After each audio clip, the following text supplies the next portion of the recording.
11:39 a.m. Sunday, 2nd August 2015. I wake up to the sound of a vibration, a message from my factory partner Andrew. Still groggy and extremely hungover, I decide to take things slowly. Why did I drink so much last night? It was fun though. Good whiskey. So good that it made me forget that as of 4 p.m. on Saturday, I co-owned a virtual factory. A factory that currently had zero inventory. Springing into action with the temperament of a jello, me and my partner begin to assess the situation.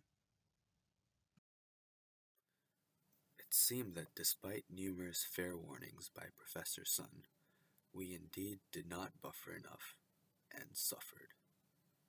Our factory was at a standstill, with no inventory coming in, and no product going out. Zero revenue and a large backlog. The only course of action was to go into debt, or risk spiraling deeper into a quicksand puddle of backlog. Realizing we were far behind the wolf pack, we decided to borrow enough money to build up capacity that could satisfy meeting the lead times of Contract 3. Reviewing the total loan amount, our stomachs turned. 270 grand?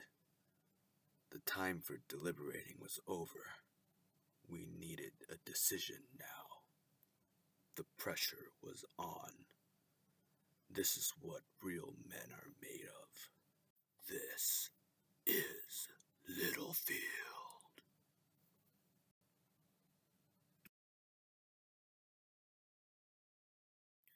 Welcome to the Team FOT presentation by Alvin Ching and Andrew Yip. Managing Team FOT's factory are two individuals that each bring to the table a unique skill set that complement each other. Alvin, an expert strategist, specializing in getting out of sticky situations, is young and aggressive.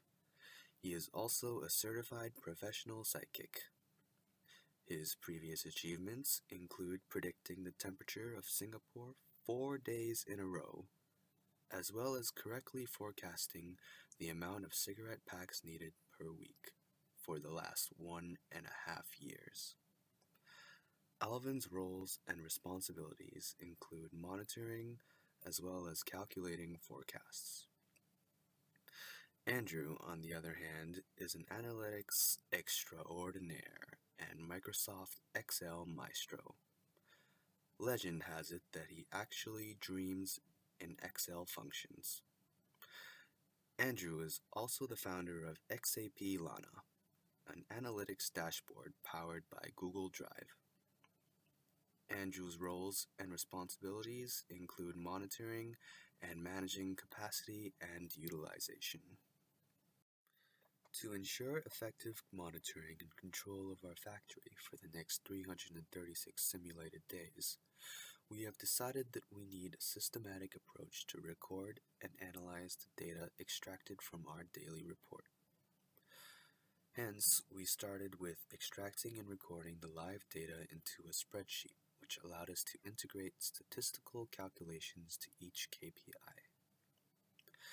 KPIs like the average daily customer orders accepted, average daily inventory used, and machine utilizations are frequently monitored and updated into the spreadsheet.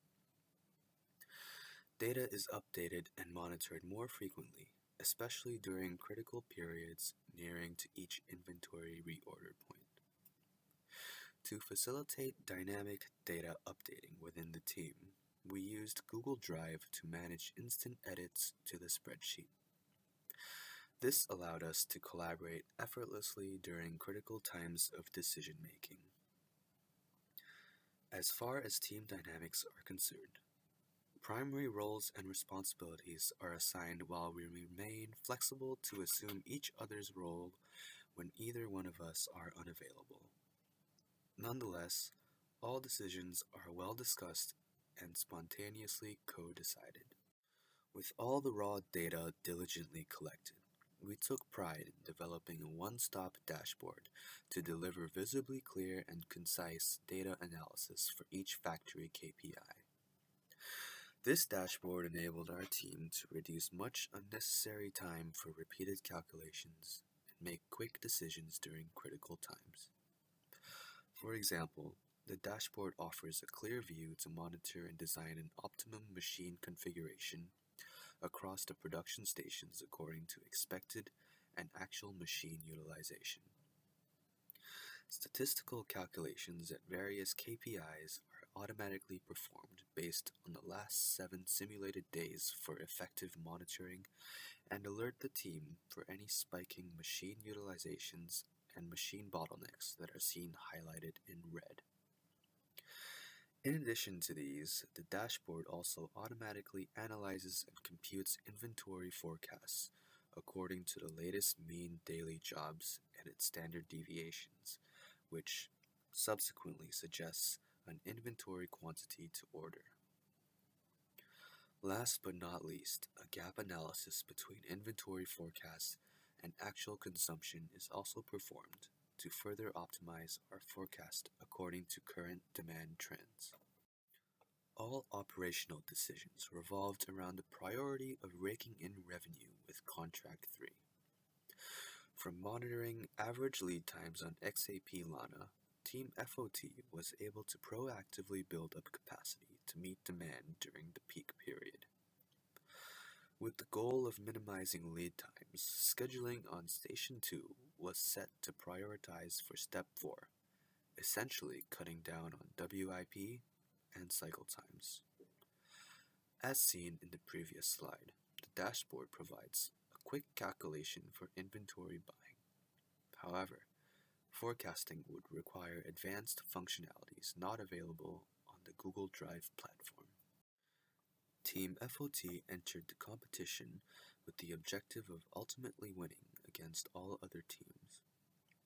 We foresaw beating Team Do Nothing as no tough feat, as long as we simply made an effort to run our factory. Henceforth, what we basically did was to simply do something. By simple monitoring and making appropriate forecasts and inventory ordering, we managed to rise above Team Do Nothing by day 191 in run number 1 and day 170 in run number 2. In contrast, gaining to the top 3 position was no simple feat for our team. While we had our pitfalls along the way, we had a good plan in play. From the day we took control of our factory, we started analyzing data for the past 2 simulated months and worked on an accurate forecast. Fulfilling daily orders within the contract terms and receiving steady revenue was top priority for us. A steady revenue stream would gain us a good level of cash flow to purchase additional machines to an optimal configuration and inventory to ramp up production for an increasing market demand. Achieving the ability to purchase additional machines early in the rising demand was key to us. Having an increased production capacity will allow us to reap higher revenues from Contract 3 during the peak demand. Lastly, retiring underutilized machines during the low demand period would help our team to generate some financial lead and push ahead of our competition. Forecasting by Team FOT was heavily reliant on the expert advice from marketing. With the trend of rising demand in quarters 1 and 2, with peak demand in quarter 3, followed by declining and stable low demand in quarters 4 and 5. Forecasting during run number 1 was attempted by plotting actual monthly demand using Microsoft Excel and using a trend line to extrapolate into the future. For this run, we incorrectly chose the exponential model to predict the demand for month 5. In the subsequent months during peak season and thereafter, we utilized the Nice vendor model to calculate reorder point and quantity. This function was a part of XAP Lana, giving a recommended ROP and quantity according to the data of mean and standard deviation from the last 7 days. During the early quarters of run number 2, instead of an exponential model for predicting monthly demand, Team FOT chose to assume a linear model. In addition to monthly demand, daily mean and standard deviation was also forecasted using linear regression, as seen in the examples. The forecasted means and standard deviations provided inputs for the news vendor model, predicting the number of lots to order for 30 days, or the equivalent of monthly demand. Monthly demand was also forecasted using linear regression. These forecasts were compared to the output from the XAP Lana dashboard, providing us with 3 numbers constructing a probable range for the next month's demand. Sometime during quarter 3, we realized how closely percentage change between months mirrored each other from run 1 and 2. Using this as a benchmark, we predicted with acceptable accuracy the demand of each month. Our team had some missteps in run number 1, starting with the short forecast in month 3.